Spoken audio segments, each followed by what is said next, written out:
Alors le numéro de septembre, en fait, c'est à la fois intéressant, curieux et difficile. Intéressant puisque le challenge, c'est de trouver une actualité qui est assez forte pour la rentrée et qui permette un peu de nous remettre en selle auprès des lecteurs. La rentrée et le mois de septembre, plus spécifiquement, pardon, sont quand même à un moment assez particulier. Les gens achètent moins de presse. De fait, il faut trouver des choses qui soient suffisamment excitantes à mettre au sommaire. Pour le mois de septembre 2025, on a décidé de tabler aux surprises sur Stephen King. Alors pourquoi Stephen King?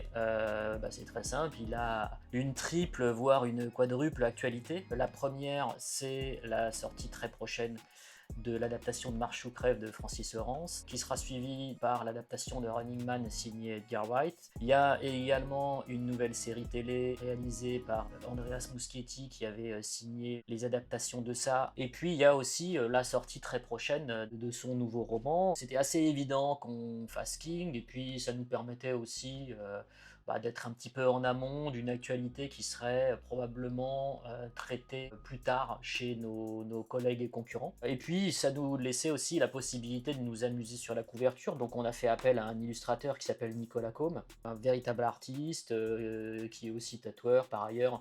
Je vous invite à aller jeter un petit coup d'œil à son compte Instagram, hein. Il y a évidemment un hommage assez conséquent à Jean-Pierre Puters, qui nous a quittés au printemps, mais dont le décès a été révélé publiquement cet été. Je me suis appuyé sur deux personnes de confiance et qui ont très vite accepté de rendre hommage à Jean-Pierre. Il y a eu Fabrice Lambeau qui a été le premier à me contacter au cœur de l'été pour me parler de matériel iconographique. Enfin, j'ai rebondi en fait en lui proposant de signer un texte aussi. J'ai également sollicité Christophe Lemaire.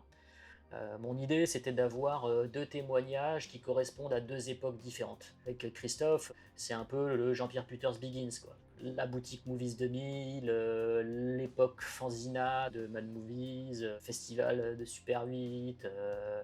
Il y a vraiment cette idée de retracer une sorte d'histoire de la cinéphilie fantastique française par le prisme de Christophe Lemaire, qui lui-même fréquentait Jean-Pierre Puter sans être par ailleurs un membre de la rédaction de Mad Movies. Donc il y avait en plus cette espèce de recul que je trouvais assez intéressant en fait, d'avoir un témoignage qui n'est pas pardon, celui de quelqu'un qui était à l'intérieur, mais qui était un petit peu à côté. Pas tout à fait à l'extérieur, on va dire un petit peu à côté. Le texte de Fabrice Lambeau, en fait, est un peu la suite du texte de Christophe Lemaire, parce que Fabrice a connu Jean-Pierre à un autre moment de sa vie et de sa carrière, qu'il a accompli des choses en collaboration avec Jean-Pierre, notamment autour de la production cinématographique, qui n'était pas une activité que Jean-Pierre avait au moment où Christophe Lemaire le fréquentait. Il y a ces deux facettes, c'est peut-être pas le terme, mais en tout cas, il y a ces deux parties, ces deux témoignages qui sont différents et qui sont complémentaires et que je souhaitais. Moi, je suis intervenu de manière beaucoup plus ciblée dans l'édito parce que je ne me voyais pas rédiger un édito qui ne tournerait pas en fait autour du décès de Jean-Pierre pour ce numéro de rentrée, ça me semblait assez évident. Donc j'ai pas du tout parlé de Stephen King et du sommaire, j'ai vraiment parlé de Jean-Pierre et de ce qu'il a apporté à l'écosystème du fantastique et de la cinéphilie fantastique en France. Et puis ça me semblait important d'avoir des mots en ce qui le concerne dans l'édito. C'est vrai que septembre, c'est jamais un très très bon mois, du moins en termes d'actualité, c'est toujours une période un petit peu chiche en termes de sortie. Néanmoins, on a quand même trouvé quelques productions un petit peu saillantes, notamment La Tour de Glace, qui est le nouveau film de Lucie Lazarevic. C'est une cinéaste qu'on défend dans nos pages depuis maintenant un moment, et c'était tout à fait logique en fait de remettre le couvert avec La Tour de Glace. Il y a une ressortie qui a eu lieu à la toute fin de l'été. Moi, elle me semblait en fait tout à fait indispensable à traiter. C'est la ressortie d'À toute épreuve en 4K. On souhaitait tout simplement voilà, s'attarder un petit peu dessus et en dévoiler quelques coulisses et puis voilà, des anecdotes. Quelque chose d'un petit peu nourri et riche pour donner à nos lecteurs soit l'envie d'y retourner, soit l'envie d'y aller peut-être pour la première fois. Quasiment comme d'habitude, on a une très longue carrière. Là, en l'occurrence, un Walter Murch. monteur sur Apocalypse Now, sur Conversation secrète, scénariste de THX 1138, réalisateur d'un film méconnu qui s'appelle Return to Oz.